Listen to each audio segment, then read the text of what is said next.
Tank Davis lost that fight to Isaac Pitbull Cruz, guys. I know a lot of you don't like my opinion on that, but I also know that a lot of you agree with me on that. And I know that there's almost an entire school of people out there as well that think the fight was a draw, right? And this fight was a little bit difficult to score for a couple of reasons, but I'm going to explain to you guys why I think Gervonta Tank Davis lost that fight. And, well, it was a surprise to me, first and foremost, because I felt like Davis was on a whole nother level. And that's not taken away from Cruz. I knew he was a good fighter. I just didn't think he was at that level, and I thought he would get wiped out by Tank Davis. And that just speaks to my admiration for Tank Davis. I don't want you guys thinking I'm hating on Tank, man. I still think he's a star. I still think he's one of the best in or around the division, but he's probably not as good as I thought he was prior to this fight. You guys will, make your own judgments. But I thought he lost this fight. And the reason I thought he lost this fight is because when you look at scoring a boxing match, you got to score it within the system, which is known as the 10-point must system, right?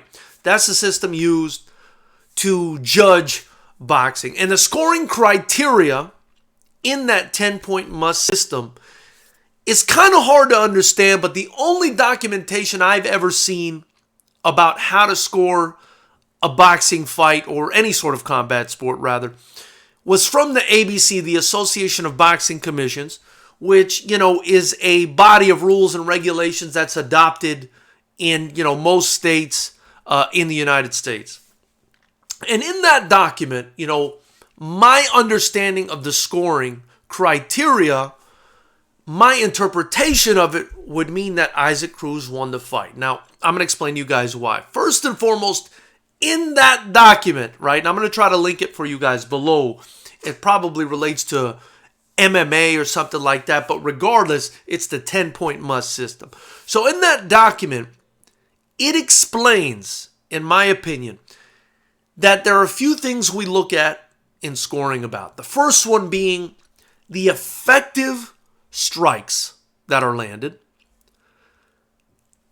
Then we look at volume. Now, it's important that it's not or and it's not simultaneously, it's then, right? So there's this first layer, which is who's landing the most effective strikes.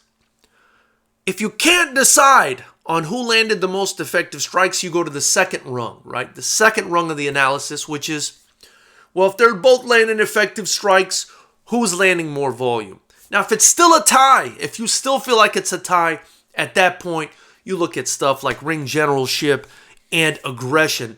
And I want to say that ring generalship is probably above aggression, but it's still, it's something you look at after, right? It's tertiary.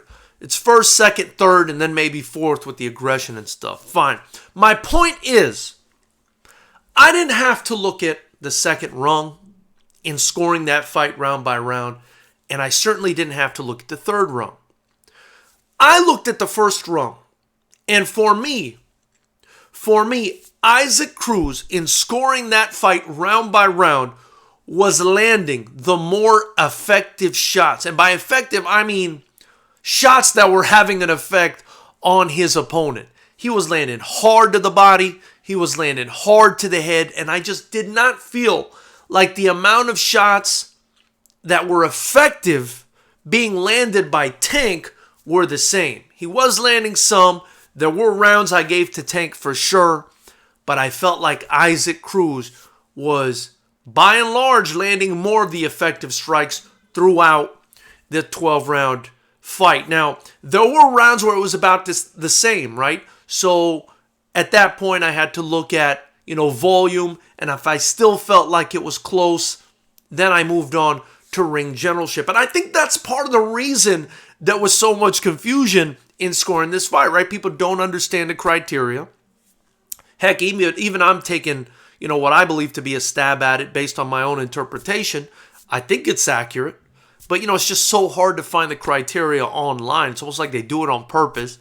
But anyway, I think that's the reason people are having so much difficulty scoring this bout, is because Isaac Cruz was definitely landing some big shots. And Tank Davis was landing big shots too. Now, I do think Tank was landing less big shots. Maybe a little bit more volume. So that confuses people that don't understand the criteria. And then Tank probably had the ring generalship in a lot of the rounds because he was the matador to Isaac Pitbull Cruz's bull. But Pitbull Cruz was the aggressor a lot of the times, right? The little bull coming forward. So very confusing fight to score. It's not about hate. I'm not upset at you if you had it for Tank. It was a close fight. But just what my eyes saw, based on my interpretation of scoring criteria, based on my experience as a promoter and watching combat sports for such a long time, was that Isaac Cruz did it, man. He did it.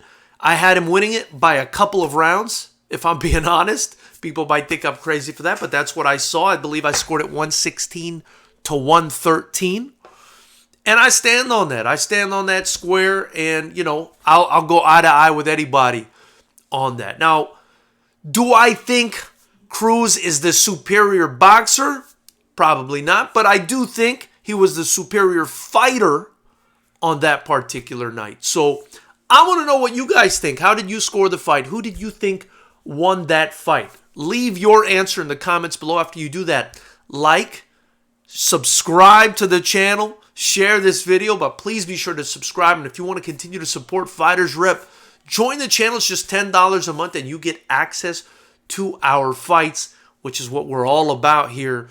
We've got Fighters Rep 12 coming on February 18th. Tickets go on sale at FightersRep.com on December 15th. You're not going to want to miss it. This is the most stacked kickboxing card I've ever put together in my life, and you guys are not going to want to miss it. If you're anywhere near California, get your tickets on December 15th at FightersRep.com. You're not going to want to miss it. I look forward to hearing what you guys are going to say about this one because this was a tricky one.